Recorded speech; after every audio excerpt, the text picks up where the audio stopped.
Health inequality is a pressing issue that manifests at various levels. These disparities reflect deep-seated social determinants of health.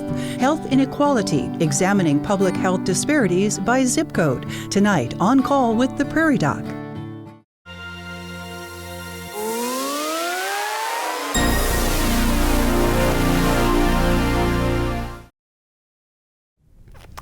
Welcome to On Call with the Prairie Doc, health information based on science, built on trust. I'm your Prairie Doc host tonight, Dr. Debra Johnston, and we're going to be discussing public health disparities.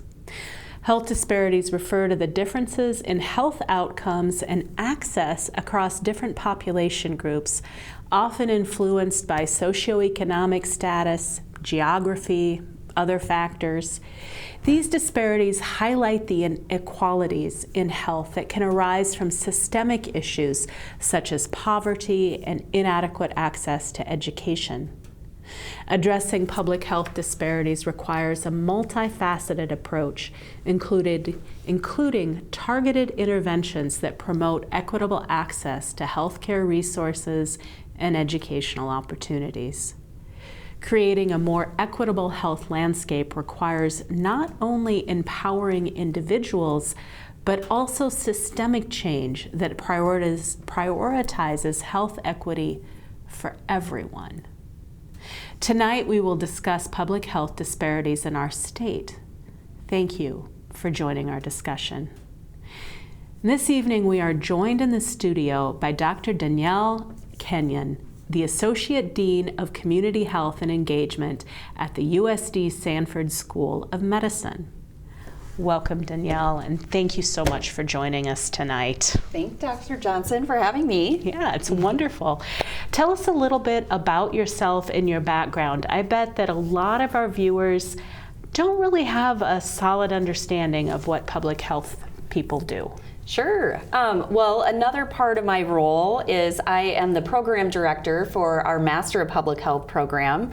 So have a couple of roles, and prior to this role at the university, I've been there for 6 years, I was a public health researcher, so ran my own lab of research, doing a lot of work in prevention, intervention, evaluation on public health topics with children, youth, and families, and I focused on adolescents.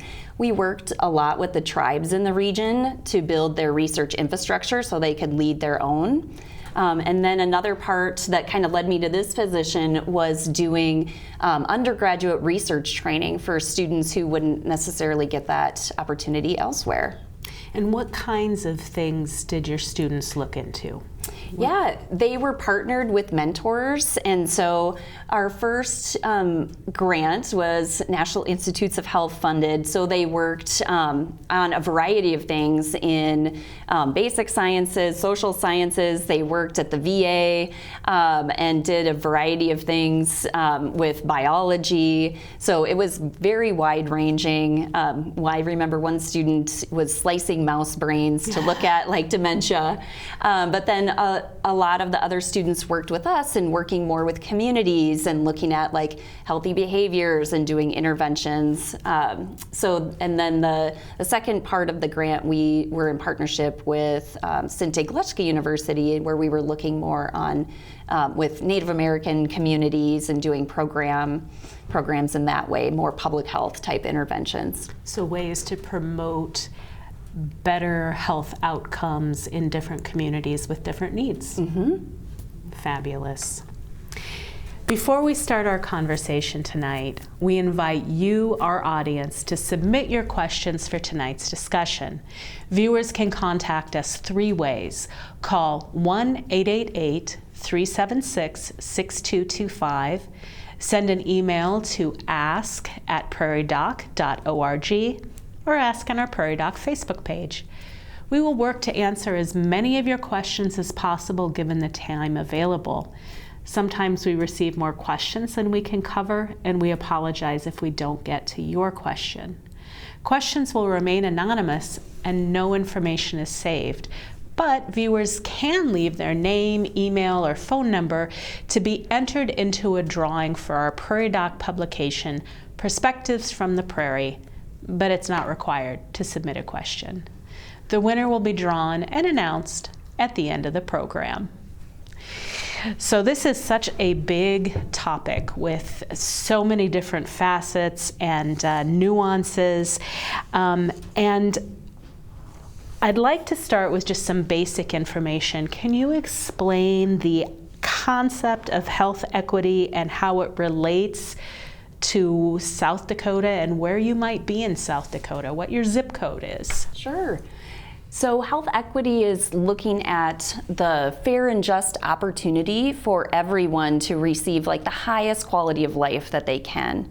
So a lot of times we focus on the prevention of disease, and that's where the public health lens comes in there.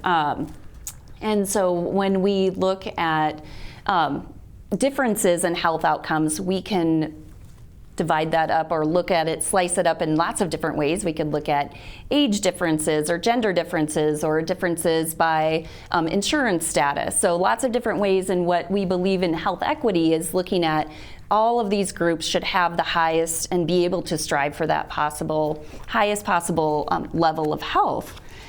So when we look at health outcomes, and we're comparing South Dakota to the average US or other states, we generally do pretty well. We are either in the middle or toward the top in a variety of health outcomes.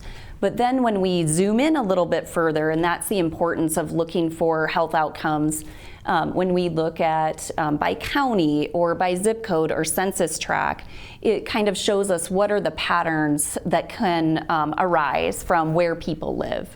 And so people who believe in health equity really think like it shouldn't matter where you live or where you were born, shouldn't make a difference in your health outcomes or how long someone lives. So there's a lot of different ways to look at it, and one of the pieces that I think when I first heard about this type of research and where you're at or where your neighborhood is impacts you so much was actually research that was done in Chicago. So a couple of years ago, we brought in Dr. David Ansel to the medical school and read his book, The Death Gap. And it showed and it looked at just a matter of living in neighborhoods 2 miles away in Chicago or 5 subway stops, 15 minutes made a difference of 16 years of life expectancy. So he really looked at if you were, the neighborhood that you live in makes such a big difference in the health outcome that epidemiologists really monitor and track to show what is the health of a nation. And so how does that relate to South Dakota is when we, again, a lot of our health outcomes we report by county. And you can look at all of a health outcomes map. So for example, life expectancy, when you look at where South Dakota is in relation to the national statistics, we're pretty close. We're at 1 year below the national average. But then when you zoom in and look at it by county or by census tracts, as you know, we have some of the counties that are the lowest life expectancy in the nation at like 67 years old compared to with one of our tribal nation counties. Whereas you look at the life expectancy for white South Dakotans is close to 80. So that huge gap in life expectancy, those are the things that we can zoom in and see, okay, how do those patterns look across South Dakota? What are the health outcomes? So a similar one for infant mortality. So really these critical outcomes that we're interested in. And if you don't look for those differences, you don't know, you don't see them, you don't find them, you don't see areas that we need to do better in. Mm-hmm. And if you don't know they're there, you can't figure out why they're there. Right, it really helps us uncover. So we know access to healthcare is so important. Well, where are our areas that are medically underserved, that we need more primary care physicians? We can map those out, and I think it's like 64 of our 66 counties are medically underserved, either by area or by population within the county. Just mapping these outcomes and seeing that helps us uncover, and then we can look at, well, what are those social determinants? What are the other things? What are going on between those neighborhoods? So one other piece that I wanted to mention was, as we zoom in, even closer than county level, the recent Sioux Falls Community Health Assessment has some wonderful maps that's mapping. So that's where I live, and you can see either by zip code or by these census tracts patterns within just the city of Sioux Falls that you can tell different areas.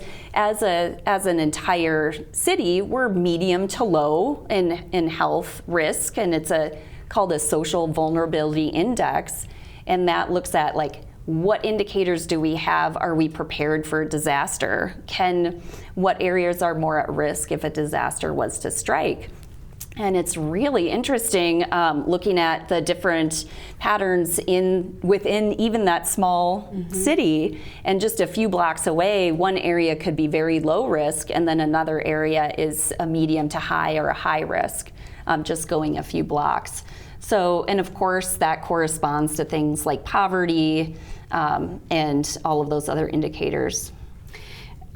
You've said census tracts a couple of times, and that's not a term that I'm familiar with. Can you bring me up to speed? Yes, so it was interesting in being asked to speak on zip codes for this talk. Then I kind of dived into it, and I'm like, well, and the Sioux Falls Community Health Assessment use zip codes, but then they also use census tracts as well, and it found it's actually more common to use census tracts are a little bit more accurate in terms of like the boundaries that are given and redrawn every 10 years or by the census.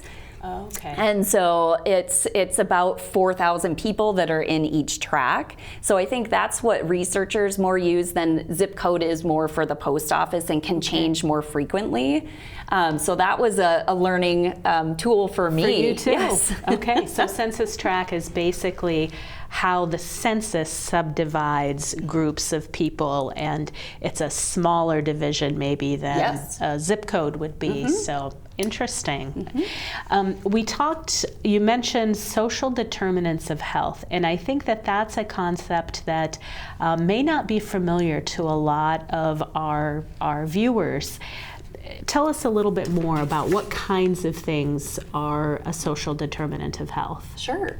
So those are those social factors in people's environment, all of those non-medical drivers for health that physicians know very well. It's like they recognize that health starts long before patients end up in the clinic or in the hospital. So it's all of the factors in their homes, in people's jobs, where they work and play and live that impact their health outcomes. So of course, we as researchers can categorize those in a lot of different ways. And of course, the first one that's always thought of is that access to care. And we would point to things like not just the closeness to hospitals or quality care that you're getting, but even the prevention that you're able to get. So that prenatal care or dental cleanings, so important. Another bucket is the environmental structure that's around us. So thinking about clean water, clean air, what's going into that. And then, of course, another big category people think about is our own health behaviors. So how are we in our wellness activities? So what are we eating? Are we eating healthy fruits and vegetables? Are we getting enough exercise? Are we doing health behaviors that we know might be negative, such as smoking or alcohol use, drug use? Not getting enough sleep. Sleep is a very important one we're finding out, which I think is really fun. And then that last category that I like to focus on with some of my work that is a super important social determinant is kind of these social structures, demographics, and education. That again, just where we're at or the things that are around us do have an impact on our health. And a lot of those things are honestly more important than your blood pressure medicine. You know, if you are able to access healthy food, and we call it a health behavior, but a lot of times there are systemic things that really influence whether someone is able to access that, and it's not a choice that they're making, it is a situation that they're forced into one way or another. Yes, and I definitely. think that's something people need to be aware of. So Project Implicit is a nonprofit organization that works with researchers from around the globe to understand and study the subconscious cognitive processes. Prairie Doc spoke with Amy Johnson, Executive Director for the Project Implicit, about this organization and their implicit association test. The IAT, or the Implicit Association Test, was developed to measure the strength of associations between categories such as race or gender or age and specific attributes like good words or bad words. These associations help to reveal implicit biases or unconscious attitudes or stereotypes that may influence our thoughts and actions without our conscious awareness. A common misconception of the test is not to measure personal prejudice or to predict biased or discriminatory behavior. Its purpose is to highlight associations which shape perspectives and relationships. So on our website, implicit.harvard.edu, Project Implicit offers a range of tests to explore attitudes, how positively or negatively we feel towards certain groups, or stereotypes, how strongly we link certain groups with particular traits. And these tools provide valuable insights for individuals, organizations, people reflecting on and addressing implicit bias. Johnson says the test takes about 5 to 7 minutes, and there may be some demographic and explicit questions relating to the categories being tested. The IAT is freely available online from Project Implicit. Anyone interested in exploring their unconscious biases can access it at no cost. Participants can complete a demonstration task or join a research study by entering our research pool, which helps scientists to learn more about implicit biases through new or novel studies. It also provides researchers with deeper insights into how these biases are absorbed and how they operate in our society at large.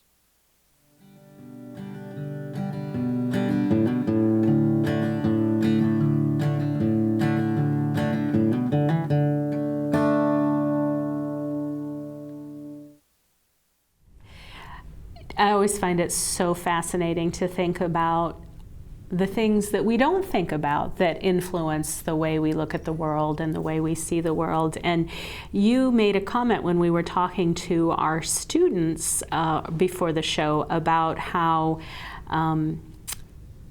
when you have concordance between the characteristics of the healthcare provider and the patient, that you tend to have more comfort on the part of the patient. The patient seems to be more engaged and satisfied with the access they have to healthcare. But obviously, it's not going to happen that everybody has a physician or an advanced practice practitioner that looks like them, and that shares their background. So what kinds of things are you doing at the medical school to help students understand those cultural factors and be more aware of their own preconceived notions? Yes. Well, we really have a philosophy at the medical school that we want to train our students to be able to treat anyone that walks through their door. And one of the pieces of our motto is teaching and compassion and innovation. So we really focus on that compassion piece and being able to train them to build that trust with their patients and be compassionate to where they're coming from and build that trust with them. So a piece of that is learning about different cultures or being comfortable with any patient that walks through the door and feeling comfortable to ask them more about themselves and to learn to walk in other people's shoes. So it's more of like an openness, because you can't train someone to learn all millions of cultures, but just being able to be comfortable, be open, be curious is kind of what we are striving for. And that's such a good goal. It's such an important thing, that openness, curiosity, compassion, sensitivity, that not everybody has the same life experiences that I do. So, good. All right, we've got some other questions to talk about here. How about, and I think this is something that most people have some expectation and understanding of, but let's talk about the correlation between financial security, income level, and health outcomes. Sure. So what you were just talking about before too is that many of us have a little bit more financial stability and are very, very blessed in that way.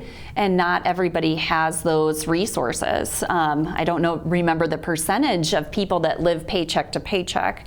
So the danger is if a medical emergency comes up, they're not able to access care, or that's going to put them into bankruptcy. Is a really very real challenge in our society.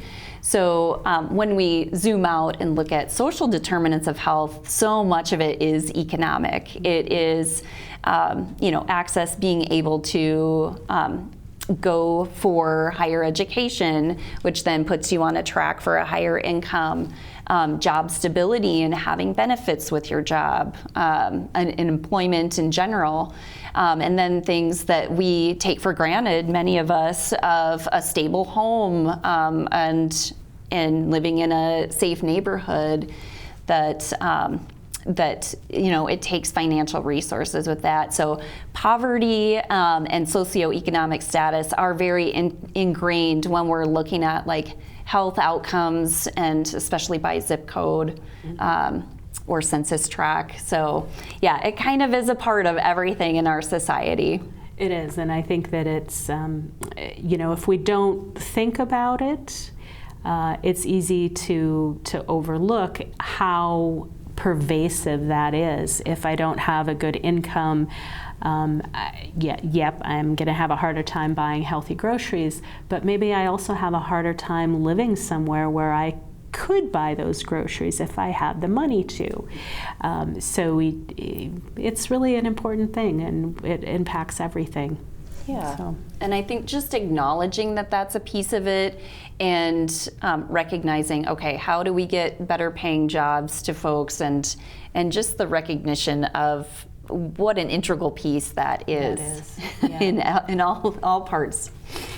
That kind of brings up a little other concept, and the idea of food deserts. What do we see about what is a food desert, and what do we see about that in South Dakota?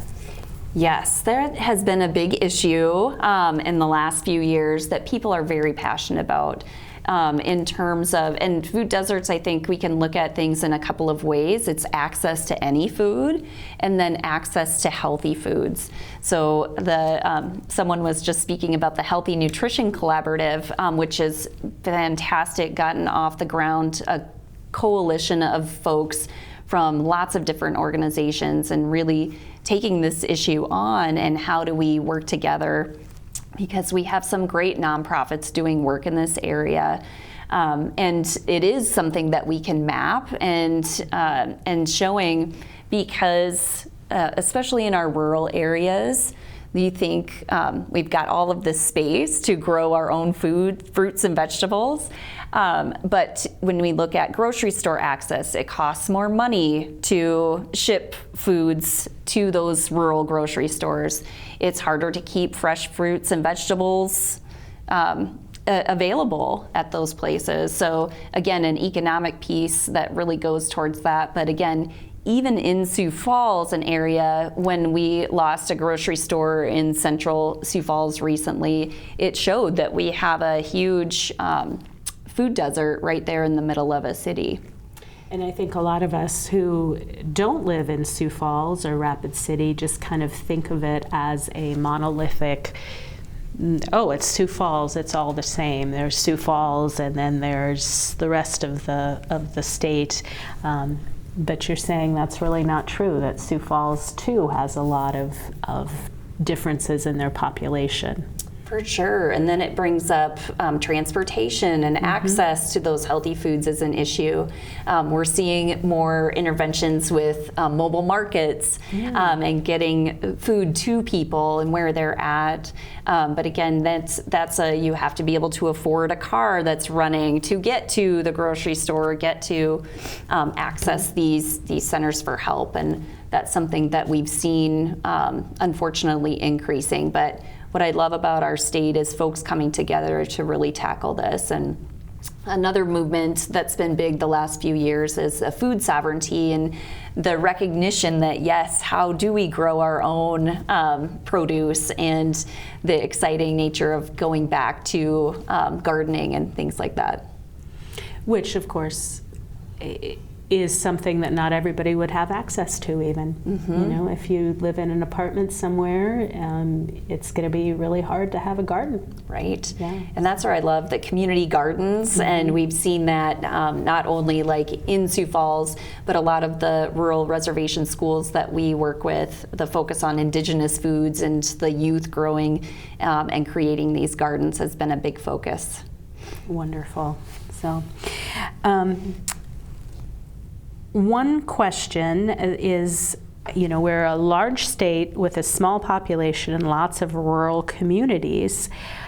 How do we get health access into those smaller communities, those more distant places? What kinds of innovative solutions are being explored in our state? Yeah, I think the mobile market is a good example. Mobile clinics that have been going on, like not only for cancer screening, so we've got the mobile breast cancer, yes, yep. Those types of things is one way, but I think utilizing the internet and social media too is a nice way to get some health and wellness information out that can expand and cross all borders. So that's kind of a great way, especially to reach youth where they're at, with messages that will reach them, like often using humor or their own slang. There's a lot of innovative interventions using like texting technology and bots that can get that healthy health messaging and that like science-based health information out to folks, depending on, again, their needs, and you can kind of modify it for the groups that you're working in. So those are a few ways to kind of transcend the space that we have in South Dakota. Yeah, and I think that one of the really good things that came out of the pandemic was kind of increased development of telemedicine. Mm-hmm. So it's really common for patients to come into my clinic and they see a nurse who helps set them up so that they can see the infection, particularly infectious disease and oncology, do a lot of telemedicine visits with patients here. And so that's a wonderful way to bring the specialist to the patient and make it a lot easier for that distance not to be so much of a barrier for the care that people need.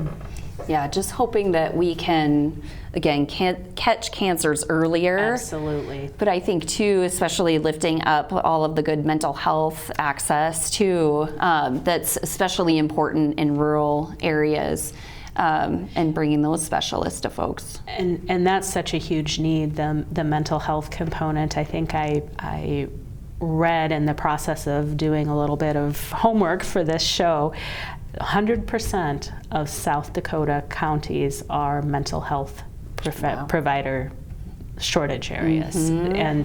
And some of that is there's just not enough of those people, but a lot of it has to do with mismatches with where the providers are and where the patients are. Yeah, so. Huge area of need, and especially in our state, some of the health outcomes that we find and look at with suicide rates are higher in rural areas, in our tribal areas, especially in terms of people being younger trending than national rates. So again, how do we get those resources to folks and get diagnoses for people so they can receive intervention and help and resources? It's a huge issue, a very important issue.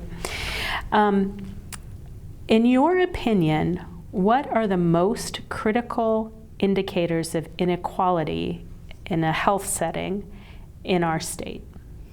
Yeah, I think for that, I think of epidemiologists and public health, that we always look at like morbidity and mortality. And so looking at that life expectancy that I mentioned earlier and unfortunately, like the last few years, it's been trending in the wrong direction, downward. and people saying this might be the first generation that doesn't live as long as their parents did.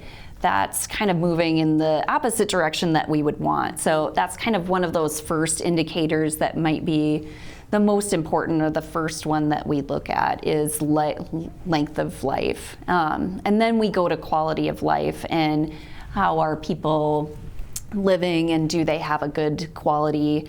Are we preventing the diseases that are easily preventable?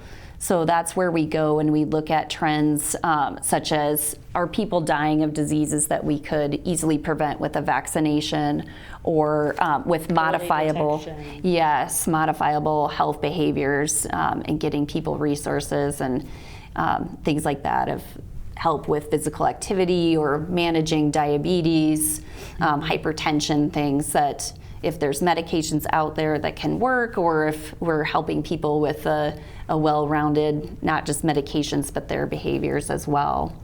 All those things. I look at it that what I do means that everything else has failed. It's the last resort. We are the last resort. We should really be looking at how do we keep people healthy before they need those interventions. And that's a huge issue, and that's exactly what you're talking about. Yes. And I would say, in fairness to our physicians, we definitely need them, and we have great care, but it's about this like wholeness and wellness of health. And as we look at the trillions of dollars that we spend on healthcare, only 3% of it goes to public health. And so really thinking about how can we move some of that investment upstream, and looking at how do we prevent disease before it actually occurs. So there's room for everyone. There's room for everyone, but it's that old adage, an ounce of prevention is worth a pound of cure. And we have spent a lot of time and energy developing our cures and not thinking so much about our prevention. So. For many, healthcare isn't just about medicine, it's about access. Barriers can delay treatment and lead to misdiagnoses, turning once treatable conditions into life-threatening ones. Prairie Doc spoke with Stephanie Hansen and Dr. Jim Arnmel, faculty at South Dakota State University and the College of Pharmacy and Allied Health Professions, about health disparities that affect our state and nation. Issues really could be a variety of different health concerns or problems, or they could be something that is positive, that impact individuals, it could impact groups, but also communities. So again, a variety of health-related outcomes. When we're moving into health disparities, however, we're looking at health-related issues where there might be a disproportional difference between groups, individuals, communities. Access to care is essential for those in need. Yet barriers such as location, transportation, insurance, and financial constraints can stand in the way. One of the projects I've been working on with collaborators is working to try to increase access to healthcare. So that's one of the answers here, where access to healthcare is a particular issue among rural populations. Also in rural populations, including South Dakota, we see populations that are both uninsured and or underinsured. Poverty contributes to challenges in both access to care and overall health. Poverty is another example of an issue that is common and a difference when we're looking at rural populations. But then there are other things when we move into different health-related differences, where we see differences in issues such as cigarette smoking. We see differences in issues such as blood pressure, high blood pressure. We see issues such as obesity. And finally, we're seeing issues looking at the constellation of issues when we're talking about health disparities and health issues, that there are differences in unintentional injuries, drug overdose deaths, as well as issues of suicide. Hansen and Amel say social determinants of health are the factors that influence your health, such as where you live, where you work, and what you're exposed to on a daily basis. An issue that Ms. Hansen and I were talking about just before the interview, she talked about the issue of deserts. So she was qualifying this in the context of maternal and child health, or deserts where there's a lack of maternal and child health providers. But we're also seeing that in a state like South Dakota, where there are deserts as far as just access to primary care in terms of just health care, mental health care as well, and substance use disorder. Patients may struggle to understand the medical advice they receive, highlighting the importance of health literacy. the ability to assess, understand, and use information to make informed health decisions. Not only does health literacy impact their ability to go and access care, but then understand the information that they're being given. And so if you go and your doctor's talking about your A1C level and how it relates to, cardiovascular disease, any of those things, that you may be nodding and it may seem like you understand, but really the true understanding of what you need to manage your care may not be there. And that may just be a result of things that contribute to health disparities, those social factors. Hansen says policy is a vital role for public health. I think even more fundamentally for me, I've always been told policy is public health. Yeah. It defines everything that everyone does and understands about public health. And in situations where we have health issues, health disparities, whichever we're talking about, you have to have funding to address the root causes of them. And without that, unfortunately, nothing's going to change. And so until you address the funding problem, especially for rural populations that tend to be overlooked a lot of times as areas of high need, you really need to be specific in addressing a rural community is one that's at high risk for experiencing these issues and devote specific funding for that.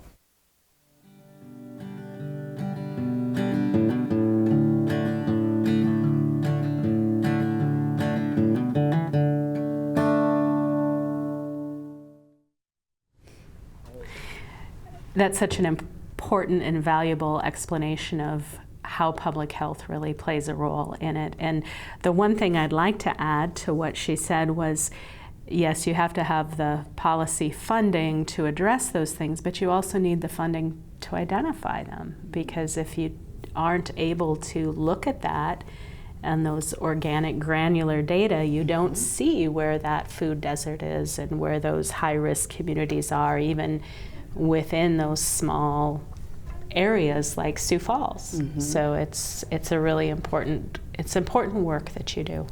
Yeah, that surveillance piece, if we don't have that data, we won't be able to track, again, at the census tract level, or knowing how is our investment working on reducing infant maternal mortality rates. So that data piece, the epidemiology surveillance piece is really important to keep strong in public health infrastructure. Yeah, if you don't look for a problem, you'll never know that it's there. So I think that's a really important thing. We don't want to find major problems like the lead poisoning in Flint, Michigan. We don't want to find that by accident. We want to find that early rather than when lots of people have been affected by that. How does the physical, Flint makes me think of it, the physical environment, how does that affect public health? Yeah, that is one of the fun parts of public health research that they've really found these last few years. Again, relating back to zip code or your neighborhood, is that built environment or the amount of green space in your neighborhood or the walkability, just the condition of your sidewalks. It correlates. It relates to how much physical activity goes on, which again correlates to obesity and how active kids are. If we invest in parks and green space in our neighborhoods and bike trails and jogging trails, it's more likely for people to be healthier. So one of my favorite projects recently was with a medical student who worked with her husband in biology to use geospatial modeling to look at and code machine learning to code like what is the green space, and looked at various cities and did look at pediatric obesity with the amount of green space. So it really shows like planting trees, we don't quite know why yet. We just have these hypotheses that it helps people be outside and be active, and that's a good thing for people, that built environment. And so people might, at the city level, might not think they're doing public health with the urban planning or roads and the condition of roads, and it's really huge. It's a big important piece of when we look at what neighborhood and zip code impacts health. What other factors in a built environment will impact somebody's overall well-being? Yeah, so I really think about those environmental conditions of just our basic needs, like clean drinking water, and thinking about how we're learning more about how microplastics are in there. And I think about South Dakota and what our resources have to offer, and a lot of people doing fishing and hunting and enjoying the outdoors. We need to know that those things are healthy if we're going to have people eating what they've caught and what they've hunted, that we know that this is safe to eat and that we are kayaking and boating on clean water and that it's not going to get us sick. Yeah, very important things that we don't always think about. So. Housing may not traditionally be thought of in the same boat as healthcare, but it does have an effect on our health and well-being. Can you elaborate on that a little bit? Sure. I think, again, when we think of just our basic needs and people having their basic needs met, it is like food, clothing, and shelter. And so affordable housing is a huge topic right now, and the condition of houses. One of those indicators that looks at, that researchers look at, is the number of people in a house. And so overcrowding in houses, the condition of houses, if they're infested with different vermin, those sorts of things can spread disease, but is also, kind of when you think about social support, you think about neighborhoods that are, again, you see your neighbors, you talk to them, so you don't want people too crowded in or too far apart. So there's kind of a happy medium in terms of housing, but it really does go back to what you brought up before too about poverty, having a livable wage to be able to afford a place to live that gives you a solid foundation so that you can live and work and send your kids to school and afford and meeting your basic needs. And have the time to help your children with their homework so they can develop that health literacy and literacy in general. So how does community engagement play a role in addressing health inequalities? Yes, so I think of it in a couple of ways, and when I was doing research, this was a huge piece of it too, of doing projects with a community, so community-based, where they're participants in the research. So we think about it ahead of time. It's important to ask communities what needs they're seeing in their lives, because they know better than an outsider or somebody coming in. Maybe they want to work on fixing up a park and they really want to focus on that, or maybe they're seeing elders that are lonely and they want to have more gatherings, or we're really seeing high rates of cancer in our city, our town. Why is this happening? But really getting their assessment of the needs first before you kind of come in and tell them what the priorities are. So that's an important piece. But then on the back end too, if you're trying to make a health change or you're trying to offer an intervention, it's culturally tailoring it to the community. So we have like a wide variety of culture in our state. If you think about, and people from outside the state might not understand East River, West River, what would the difference be? Difference between farmers, ranchers. We are very fortunate to have Hutterite colonies. We've got a lot of new Americans and pockets of folks that speak languages other than English. So we have such a wide variety of cultures, ages and things like that. To have a health intervention that really works, we need to tailor it to that individual community. So I think community engagement is important for so many ways, but those are kind of the two biggest ways, on the front end and on the back end. It really comes down to that, to meeting that person where they are, and to recognizing that even in a state like South Dakota, where we think of us as a very homogeneous population, we're really not. And recognizing the differences and that we're not all starting from the same place is a really key thing. Yeah, so. And celebrating those differences. That's right. How can local governments contribute to reducing health disparities. You talked a little bit about this. Let's talk a little bit about it more. Yeah, I think local policy, like local folks, local policymakers, they have their finger on the heartbeat of what the community's needs are, and hopefully they're listening and having that ongoing conversation. So are people most interested in child physical activity, or are they worried about mental health access? So that's where I love, again, referencing the Sioux Falls Community Health Assessment. They've set priorities, and then they can develop and bring people together, bring coalitions together to focus on those. So they have wellness. I was really happy to see adolescent mental health as one.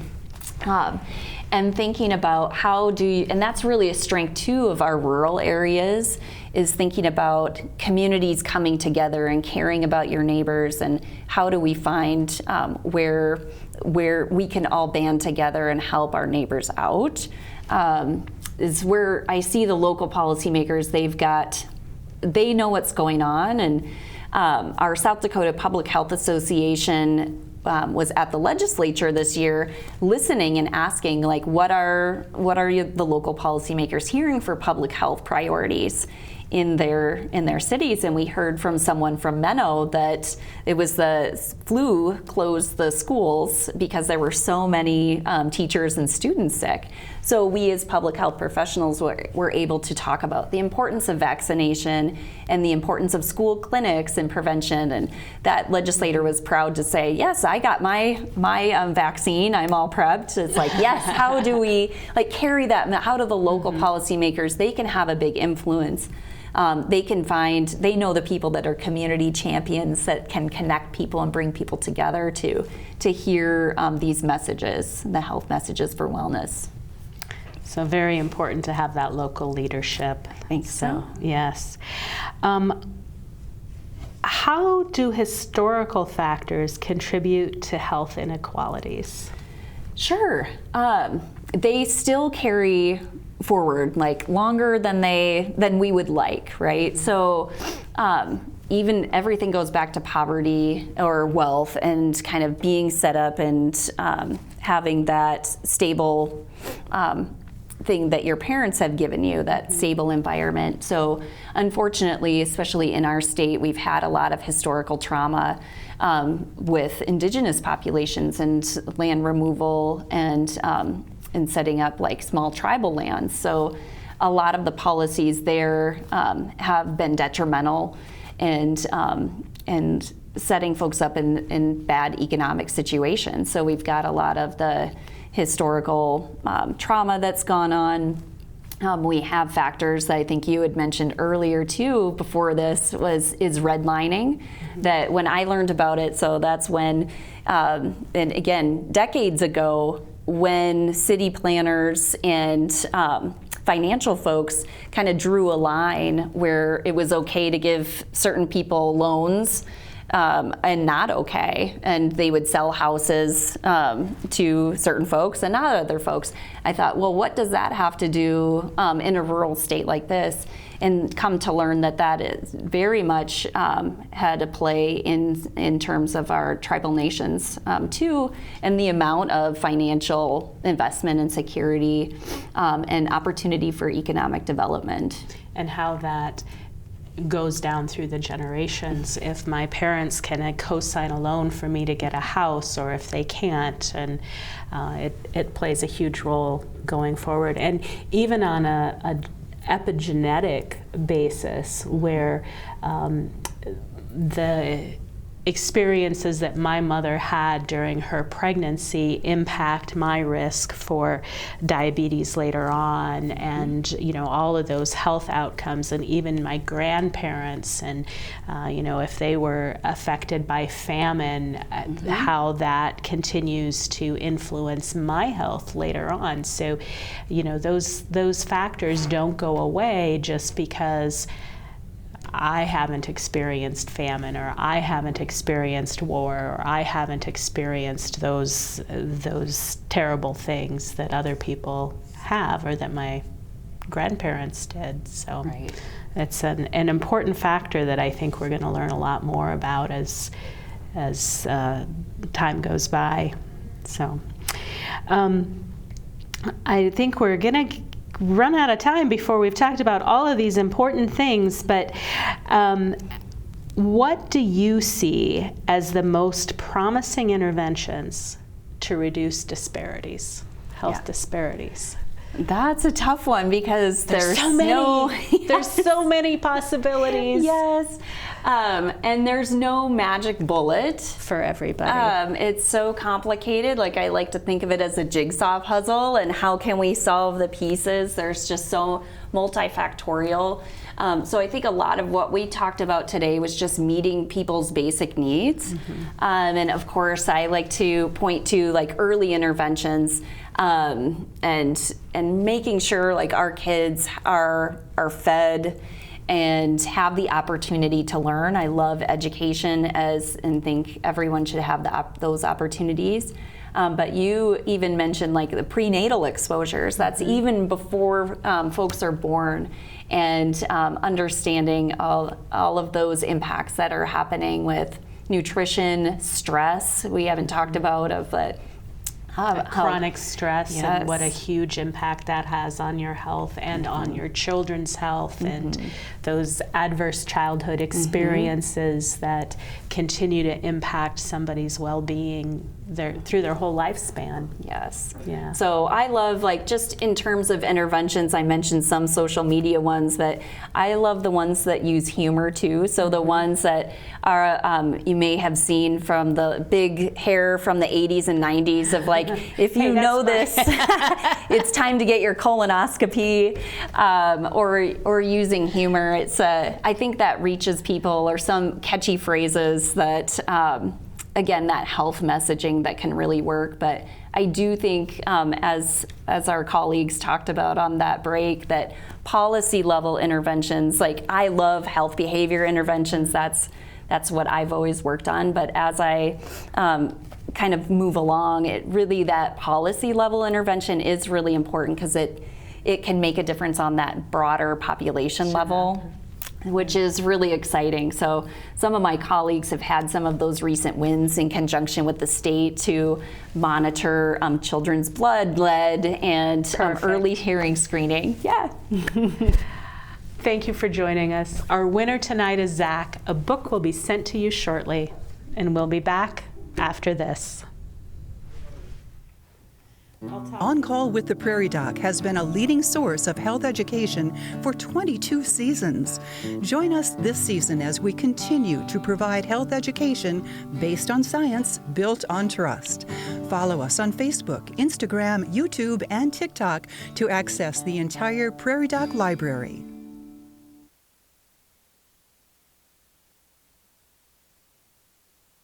Us learn more about public health disparities. If you would like to see and hear more episodes of this program, please like and follow us on Facebook, Instagram, Threads, YouTube, and TikTok, or visit us at prairiedoc.org. Look for Prairie Doc Perspectives in your local newspaper and online, and listen to us on Prairie Doc Radio on South Dakota Public Broadcasting Sundays at 6 a.m. and 1 p.m. And be sure to look for the podcast of this program, Prairie Doc On Call, wherever podcasts can be found. From all of us here at On Call with the Prairie Doc, thanks for joining us for another episode of health information based on science and built on trust. Until next time, stay healthy out there, people.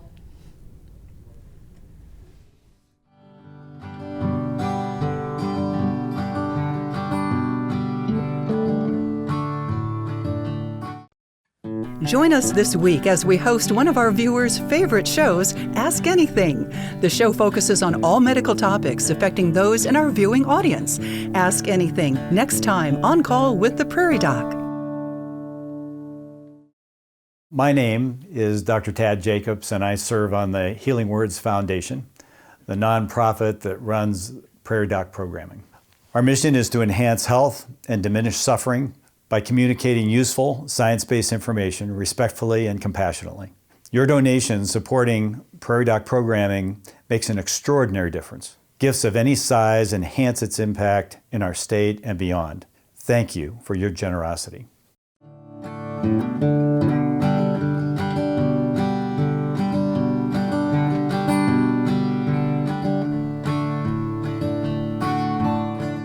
Major funding for On Call with the Prairie Doc has been provided by At Avera, our nationally recognized health system will be right here with you, with care and coverage. Hello possibility. Hello healthy. Hello life. Avera, moving health forward. Larson Manufacturing is proud to support On Call with the Prairie Doc as it continues to open doors for important medical information. And with the ongoing support of these individuals and institutions, Brookings Health System, South Dakota Academy of Family Physicians, Sanford Health, Avera Medical Group Brookings, Avera Heart Hospital, First Bank and Trust, Dakota Allergy and Asthma, Monument Health,